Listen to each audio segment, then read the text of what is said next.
Ladies and gentlemen, we are live from the Isle of Man in the UK. This is John and Mike's MMA Corner. NFC, August the 5th, they have a bantamweight tournament going down. I like the fact they're doing a bantamweight tournament, bud. I've got Bruce joining me right now. Bruce, look, they've got a bantamweight tournament going on. You're in it. It's for this little metal bit that goes around your waist. All this, there's a little reward at the end of it.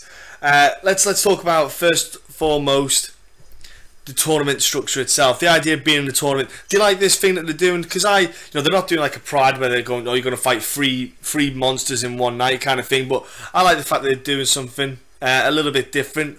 Are you all game for this kind of stuff? You know, I've been in some. I've been in some like kickboxing tournaments because I come from a kickboxing background. So I've been in some tournaments where I've had to fight multiple times in one weekend, and you know, it was cool. You know, in my opinion, like I wish I could fight like 2 times on August 5th and get the title right away on August 5th. That's how, in my head, that's what I want to do. I just want to go in there, beat everyone's ass in one night and get the title and be over with it, you know what I mean? So I'm cool with it though. August 5th is the first fight, and then September 9th is the fight for the title, so I'm cool with it. I've been in this predicament before, and well, I haven't fought on such a big stage like this before, but I've been in tournaments before, and it has not bothered me. Well, that's the thing, like you said there, you nailed it before I even got to say it. It's not a huge turnaround, you know, it's not like it's, oh, you're going to fight in August, and the winners are going to fight in November. You know, and you're sitting there waiting. It is a pretty quick turnaround, to be fair, and I think that also helps you, you know, kind of stay on point, keep your focus. It's literally, you'll have that fight, bang, as soon as it's done, just get back to camp, just keep doing, kind of following on what you've just done. The thing though, I want to think about is, you said about the kickboxing thing. With UFC Fight Pass, they've got the deal with Glory now. Have you thought about maybe jumping over? Have you thought about contacting Glory and saying, look guys, I fight on here, on Titan, on Fight Pass, in between, you know, in the future? Is that something that's maybe appealing to you? Yeah, for sure, man, for sure. I would love to fight on Glory. I'd love to fight on any, you know, I look at it as once you're paying me, I'm fighting. You know what I mean? I've done pro boxing before. I've done professional Muay Thai. I've done pro MMA. So as long as you're paying me, I'm coming in there to bang. I'm coming in there to entertain and put on a stand-up war. You know, you watch all my MMA fights. You know, guys are always trying to take me down and leg hump me. You know what I mean? I don't like that. You never see me going for no takedowns in none of my fights, man. I'm getting up and I'm banging. You know, every one of my fights are stand-up wars. So, of course, you know, if the opportunity for Glory or a pro kickboxing match came, I'm down. I'm down with it. That's my cup of tea right there. Okay then, so you're getting paid your fight, so you're going to be at SummerSlam this week, it's coming up then, you're going to be at SummerSlam competing, if they pay you? SummerSlam? You know, anything, man. Point karate, it don't matter. It don't matter what it is. Point karate, taekwondo competition, you put the check in my pocket, I'm there. Look, let's just quickly touch on Glory. What's your thoughts on the whole, the fact they don't allow the elbows and the clinch is literally tiny, minute split-second ruling where you've got to clinch, you've got to be active, and do you like that? Because I think, you know, some people don't get it, but then again, if you've done pro Muay Thai, like I love those. Like, people won't understand the clinch game when you clinch up and the knees. People don't get that. So I understand they're doing it probably aesthetically for television thing, but do you mind it when you're watching it anyway? Do you think then go, man, these guys aren't even doing half the things they would be doing? You're saying if do I mind the clinch rule, or only clinch for like a second kind of thing? I've actually fought in a show called MSC Mixed Striking Championship, and it was the same. The pro Muay Thai fight that I did, it was those same rules. You could only clinch for a second or two. And my game, like I said, I've done pro boxing. I focus a lot on boxing. So in any of my fights, even in my amateur Muay Thai fights, down to my pro Muay Thai fight, I never clinch. Like, I don't like to clinch. I don't really like that stuff. I like to box. You know what I mean? Yeah. So you know, clinch game is cool and stuff, but I feel like my specialty is boxing. So, you know, when guys usually try and clinch up with me, even from when I was a young teenager, you know, all I would do is just kind of drop my level, like bear hug them and just bring them in real tight, and the ref would break us up. Like, anytime dudes would try to clinch with me, I'm just kind of grabbing them, and I don't want to clinch. Like, I want to box. So, you know, but it don't matter. Whatever rule throws at me, I mean, it doesn't mean that I don't know how to clinch, because I've been doing Muay Thai for 11, 12 years now. So it don't matter. Whatever. Like I say, if they're putting a check in my pocket and they tell me I gotta fight with only my left hand, you know, that's what I'm doing. You know, I'm fighting just with my left hand. I'd jump all over it as well, man. You pay me in jelly babies, I'll eat them, or jelly beans, anything, man. I'll probably fight. Yeah. Sure. Okay, look, the thing is, what I like about this, when they do the tournament stuff, is you have a chance to sit there and literally watch your future opponent. You know, you guys are going to be, you know, there's no way you won't be having an eye on your other opponent, like that other matchup. You must have, even though your focus is going to be on your fight that night, there must be a part of you that be wanting to maybe just sit there and get a feel for it, because you can kind of get an idea of fighters maybe before the fight, maybe at the weigh-ins and stuff like that. Is that going to be on your mind as well? Because technically you've not got one opponent that night, or come weigh-in day, you've technically got 3 opponents there, because you don't know what's going to happen. Yeah, for sure. You know, my coach already told me. He said, you know, hopefully we get the fight before the other two fighters go up and fight. But my coach mentioned it to me already. You know, after my fight, we're gonna sit down and watch these guys fight.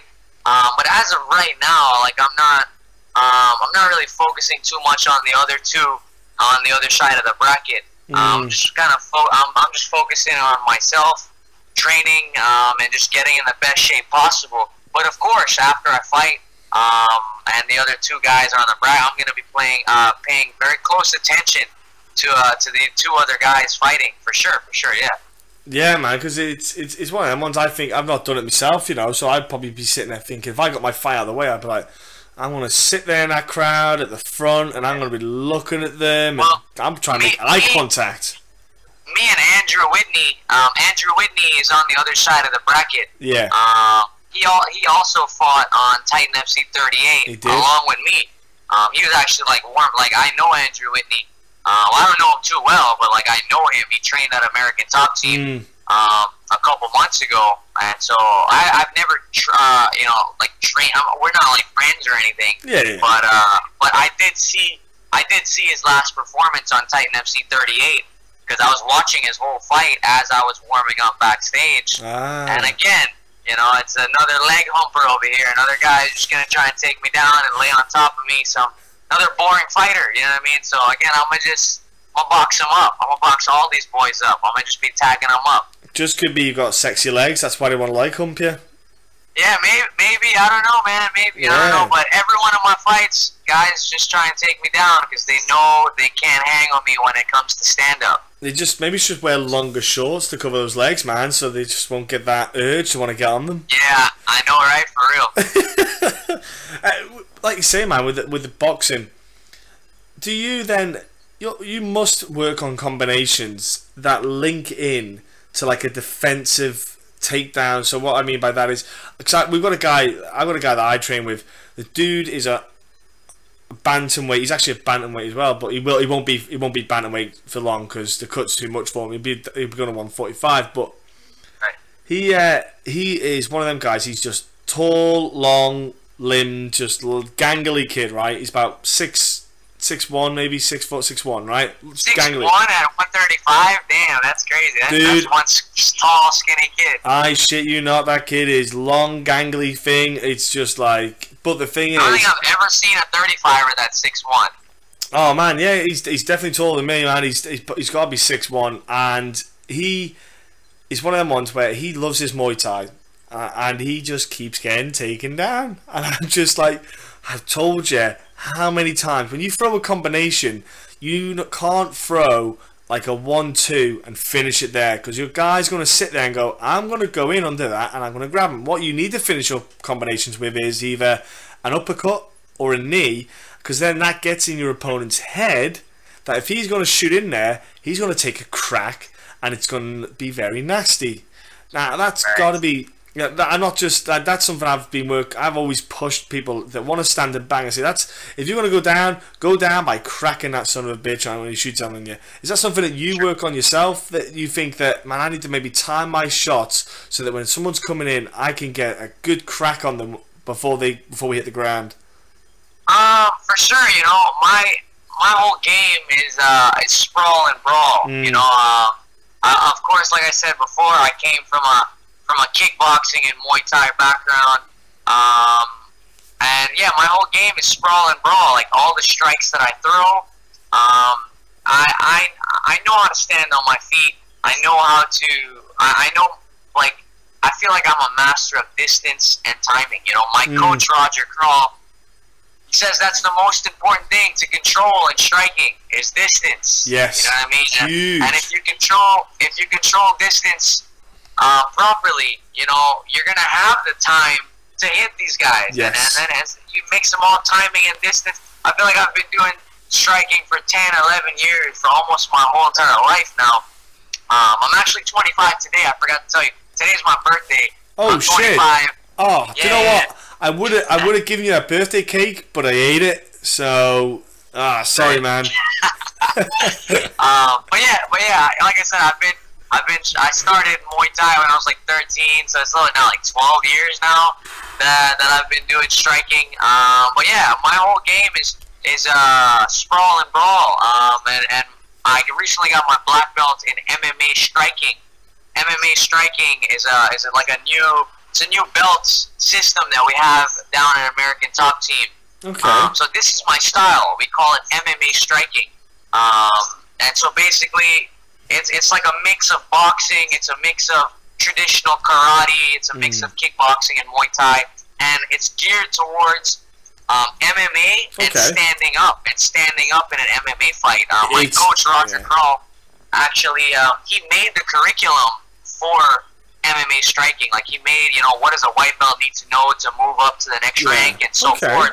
And I'm one of the first. I'm not the first MMA Striking black belt that he's given, but I'm one of the first couple guys that has an MMA Striking black belt. It's a new concept, but yeah, my whole game is it's geared towards tagging people up in an MMA cage that are trying to take me down. You know, that's my specialty, making these wrestlers stand up with me and box with me. You know what I mean? That's my whole game. It's huge. Do you know what? It's absolutely insane the amount of people that can't judge that distance, because especially if you're like a boxer or a Muay Thai, your stance is literally like Christmas Day to someone who wants to shoot him for a takedown. If you stick to that whole tap the foot stuff on the ground, yeah, for sure. Oh yeah, and the thing is, you still see people do it even now, and I'm like, you can't fight in a Muay Thai stance in an MMA bout. If you do and you win, it means the other guy is thick as pig shit and doesn't know how to take someone down. It's as simple as that. Because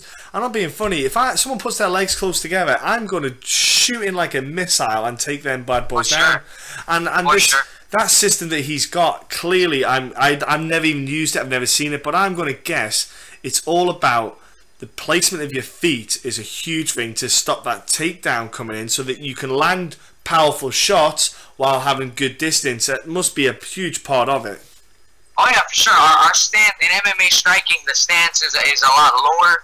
You know, it's not so much of a boxing stance, so we're like completely sideways, giving up our lead leg for the leg kick. Yeah. And it's not completely Muay Thai where we're tapping our foot. It's somewhere right in the middle. And I think, yeah, definitely. We have in MMA Striking, we have a much lower stance, and but yeah, that's MMA Striking, man. That's what it's all about. And Roger Crawl is the guy who made the curriculum, and that's the guy that's been training me since I was a young boy at 13 years old. That's the guy who showed me how to throw a jab. You know, he showed me everything. But yeah, MMA Striking is where it's at now. In 2016. You know, a couple years ago, you know, everyone knows you take a kickboxing class or a Muay Thai class, you don't get any ranks or anything like that. No. So we had to come up with some kind of ranking system because MMA it's so huge in 2016. So yeah, that's where it's at, man. MMA Striking. So doing that, did you actually learn stuff doing it, or did you know a lot of it anyway? Did he actually come to when he came to the table with this kind of belting scheme. Obviously, you started at the very bottom, you work your way up. As you were doing it, did you actually realise a lot of the things that you were maybe doing wrong because of doing Muay Thai, etc. in the past? And did you actually learn a lot from it? Did you changed? Did you notice a change in yourself? Well, I've had lots of coaches. My very first coach was a guy named Paul Danos. He was a South African. He's a guy from South Africa. He was a world champion Thai boxer. So I've had many coaches that have taught me the traditional style. I've been taught the Dutch style, where we kind of hop in and out, where you're kind of going in and out, in and out. I've had like some strict boxing coaches, and I feel like over the years, my coach Roger Curl has been my main coach. He's been the guy overseeing everything. Although I've had many coaches, and what I've done is I took everyone's stuff, and I kind of threw out what I didn't like, and I started messing around with my own style. And what I really loved about my coach Roger Curl, anytime I would, you go in some gyms, you drop your hands. The coach is like, no, don't drop your hands. Don't do that. It's not textbook. You know what I mean? My coach Roger Curl, he never told me that. Anytime I would come in and I would mess around with some funky stuff, drop my hands, so he always allowed me to be creative, and he gave me that room, and like he taught me the really important rules, keeping your chin tucked, some of the principles of striking, distance, timing, keeping your chin tucked. He taught me that stuff, but he also allowed me to be creative with it, and I feel that only when I started to become creative and I started to make my own style, and I started to blend everything together, and I started to listen to what the guys that were teaching me the Holland style and the boxing style, when I started to blend everything together, around maybe I was about 16, 17 years old, I started to play around with that stuff, and I felt like that's when I really took stuff to the next level. Yeah. In my career, in my striking, I was throwing people off. I would be in my Muay Thai fights as a young kid, and these guys would come out with the strict, the traditional Muay Thai stance, and I would be killing them because my hands were dropped. I'm kind of moving like Dominic Cruz a little bit, like mixing everything together, and I kind of came up with, it was just creative, and I definitely think I took everyone's knowledge and I blended it together, and but yeah, MMA Striking is where it's at, and yeah, that's what it is. I was gonna say what I like about the Dutch style is the way the kicks are thrown. I think that's something that should be incorporated a little bit more in MMA. Is the fact that you hold that lead arm out, when you throw that kick in Muay Thai, that arm comes down to kind of accentuate the kick more. But with the Dutch style, the arm's out, because I think that is a great way. It's a great deterrent, for that counter, because that arm's out. You throw that kick, snap it back down, comes back to your face. Well, we call that framing. We call that framing in MMA Striking. Whatever leg comes out, if I throw a knee with my right knee, my right hand is going to come out. If I throw a leg kick with my left leg, my left hand is going to come out, preventing the takedown. If I throw a power right leg kick and I swing my hand down and the dude goes in for a takedown, I'm going down. But if I have that frame along with my right leg kick, I'm going to kind of stiff arm that takedown. I'm going to defend that takedown. But yeah, that's what we call framing in MMA Striking. Okay. So we have certain names for it and stuff. So do I get a belt for that now? Gotta come down to ATT. Come spend some time down at ATT. I do. I know. I need to get down and do some Dutch kicking, and that's what I can say, man. I saw that. I think that is huge, and I think a lot of guys don't use it. That arm. I got introduced to it by, again, a friend who competed in he competed pro Muay Thai. He did all of it, mate. He competed with some absolute killers, trained with all the boys, Melendez and Diaz and Apolov. But it's one of them ones. He said, when you're throwing your kicks, just put your arm out. And I said, what? He's like, Dutch style, blah blah. And we're working over it, and I tell you what, I couldn't believe it. I started using it a bit of sparring, playing around, and damn, it's so goddamn effective. It works wonders, and you see, like you didn't even like that's that frame that you're talking about is something that's very important in our system that we call MMA striking. It's very important. So that's why I feel like MMA striking is the next. It's going to be the next generation. It's the new breed. And that's what I'm bringing to the table. You know, when I fight, you're going to see the evolution of MMA with me, because I started with. I mean, I've basically been training the whole game since I was a young kid at 13 years old, and you're going to see these new techniques. You're going to see the new evolution of MMA with me and a bunch of other fighters from American Top Team and especially American Top Team Sunrise. This is the gym that we have. I train at American Top Team Coconut Creek, which is what we call the headquarters. Yes. That's where like Robbie Lawler, all like the monsters train. But I started off at American Top Team Sunrise. My dad took me there when I was like 13, 14 years old. You know, I was just sitting home. I watched Mike Tyson for like 7 hours straight, 7th grade summer. Like, I never thought that I would be a fighter.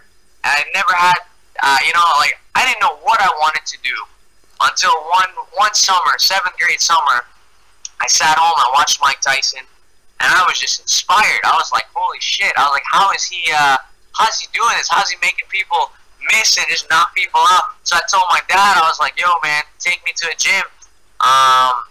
And with a couple days later, he took me to the gym, and he actually took me to a place, American Top Team Sunrise. It was 5 minutes down the road from me. And so, yeah, he took me to the gym, and I've never looked back since. But, yeah, that's American Top Team Sunrise is where I do a lot of my training, and I also cross-train at Coconut Creek. I go to Coconut Creek for my sparring and for my wrestling and stuff, but a lot of my training takes place at American Top Team Sunrise, and we're known, the Sunrise Gym is known for its striking. You know, there's a bunch of, ATT is like a franchise now. There's a bunch of different American Top Teams. There's American Top Team Fort Lauderdale, Davie, you know, Miramar, but American Top Team Sunrise is known for its striking. We have nothing but, like, devastating strikers, like slick strikers coming out of the gym. So soon you're going to start to see, we have a bunch of amateurs here, you know, a couple pros that train there. You're going to start to see all these guys come up on Titan FC, you know, killing it soon. Oh, man, that sounds fucking awesome, man. As a fight fan, that sounds absolutely awesome for me anyway. And, well, I know that from the UK side of things, I know Jake Boswick's he's up at Coconut Creek at the moment training. He's a absolute beast of a boy. He's he's a cracking striker as well himself, so he's training at the moment there with Brad Pickett, because Brad Pickett's up at Coconut Creek.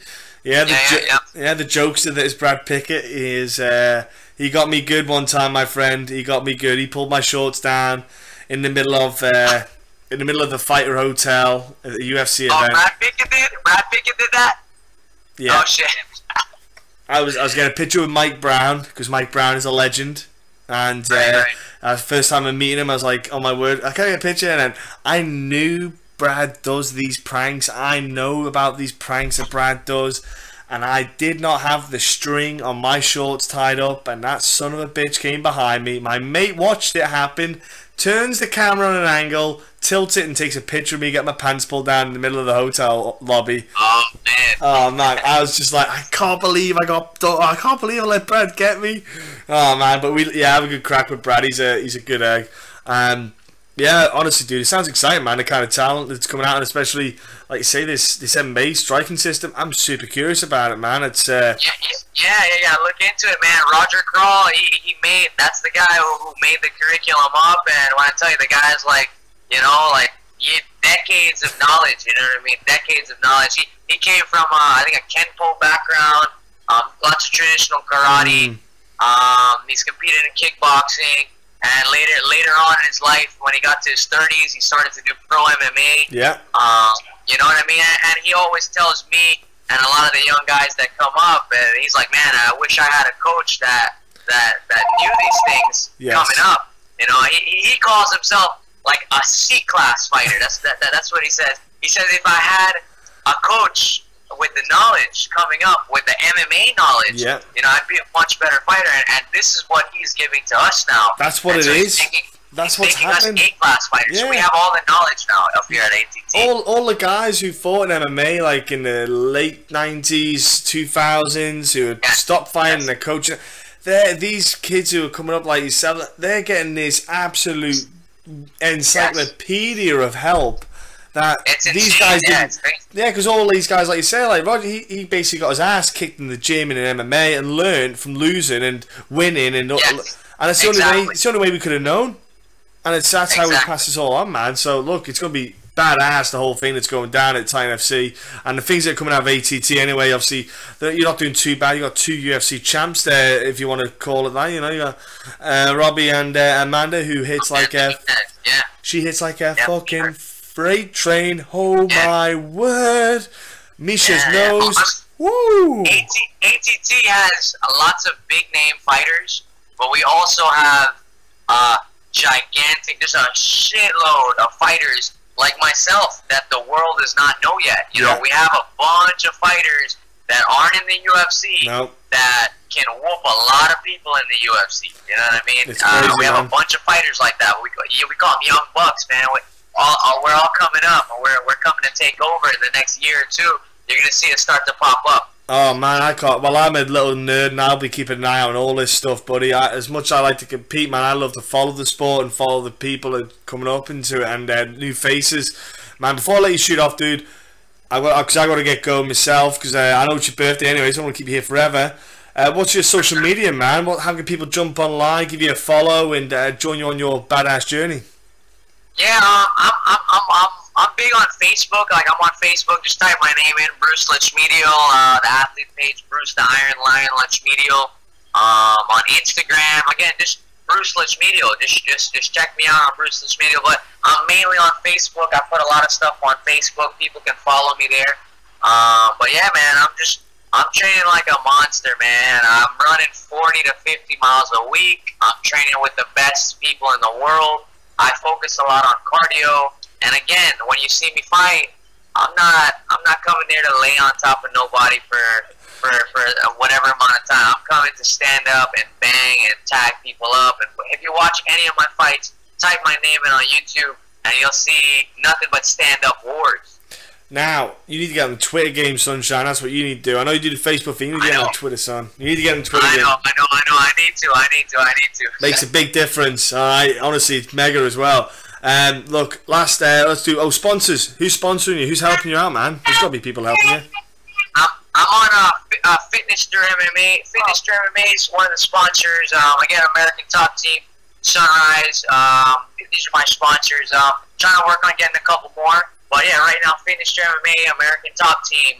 They're backing me up big time. Nice. But yeah, man, that's what it is. And last but not least, buddy, last few people have been helping you out in the fight camp in particular. You know, not just coaches, maybe sparring partners you've been working with specifically coming up to this tournament. Yeah, I just want to give a shout out to my coach Roger Kroll, some of my training teammates like Landon, Ken Lee. You know, I've been working a lot with Charles Rosa from the UFC, featherweight UFC fighter, and a bunch of guys that are just beasts at American Top Team. There's just so many of these guys that help me out. Also, I just want to give a quick shout out to my dad, my brother, my sister, Tina, Brent, Kendall, especially my mom, Radhika, who she passed away. She was 46 years old. She passed away a couple years ago, like maybe 4 years ago. I just want to give a huge shout out to my mom. I told her that I would be the champion one day, and she couldn't stick around to see it. She had some heart problems. Also, my mother-in-law, she passed away 2-3 years ago. So I've been on a tough journey. I've lost a lot of people on my MMA journey, and I've also met a lot of great people on my MMA journey. I ended up in Canada, Bruckman Martial Arts. When I was up in Canada 2014, Justin Bruckman and Cal Samra Gym, they helped me out so much when I was in Canada. They showed me a bunch of new things. So yeah, I just want to give a shout out to Bruckman Martial Arts, Cal Samra Gym, Balmain Cuba from Trinidad. That's where I was from, in Trinidad, Balmain Cuba. And Deep Side is where I'm at right now. I'm living in the hood right now as we speak. Everywhere I go, I always end up living in the ghetto, man. And so I just want to give a shout out to Deep Side, I'm representing Deep Side. I'm representing all the boys from the hood. So that's what's up. That's how I want to give a shout out to. Man, that's good, man. That's awesome, mate. Do you know what? Look, these journeys that people go on, the highs and the lows. It's exactly what it's all about. It's a roller coaster, and it's basically making your character, man. It's what makes you who you are right now. And look, dude, you didn't lose them. They're in you. They're with you right now. Do you know what I'm saying? They're there every day, man. And you're basically, they're on your shoulder, man, helping you kick ass. That's what's happening, man. This is why I will be the bantamweight champion on September 9th, because I have these people. You know, I have my mom, I have my mother-in-law, I have all the support behind me, and I believe I am the champion. You know, right now I am the champion. You know, I am the bantamweight. When I'm running, I always say it out loud. When I run, like I said, I run 40 to 50 miles a week. I'm running. Like, I just ran 6 miles this morning, and I say it out loud. I say I am. I say, and the new Titan FC bantamweight champion of the world. And I repeat that phrase like 50 times for my whole run. You know, I am the champ, and you will see me on August 5th kick anyone that steps in the cage with me. I'm killing them. I'm tagging them up. Dude, honestly, Bruce, can't wait to see it. I will be tuning in. I'm in the UK, and I'll be staying up till stupid o'clock in the morning to watch it, because I love my Titan FC cards on UFC Fight Pass, people. Honestly, Bruce, have an awesome birthday. Have a great time with friends and family, and enjoy the rest of your fight camp, brother. Thank you very much. One more shout out. Just want to give a last shout out to my wife, Laura. Laura Lane, I love you. She's been with me forever. One last shout out. You forgot the wife. Didn't forget it. Didn't forget. I just You just want want to leave. Say the best. I gotta save the best. Say the best to last. That's it. Yeah. We'll pull that one in. We'll pull that in. Yes. Take it easy, man. Take it easy.